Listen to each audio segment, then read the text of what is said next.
Moise, simțind povara plângerilor poporului, s-a întors către Dumnezeu cu inima grea. „De ce ai pus această povară asupra mea?” a strigat el, cuvintele sale încărcate de sinceritate dureroasă. Dumnezeu, auzind rugăciunea slujitorului său, a răspuns într-un mod neașteptat.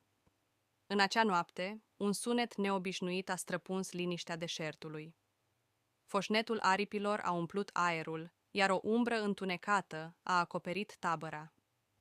Mii de prepelițe au coborât asupra poporului, o viziune suprarealistă în mijlocul pustietății. La început uimiți, oamenii s-au năpustit repede asupra păsărilor, dornici să le doboare, dar bucuria s-a transformat curând în nenorocire. În timp ce mestecau încă carnea dorită, o plagă divină i-a lovit, reamintind tuturor de puterea și dreptatea lui Dumnezeu. Lecția era clară. Murmurul și lipsa de credință aveau consecințele lor. Și dacă crezi că Dumnezeu este în control, urmează acum și scrie Amin în comentarii.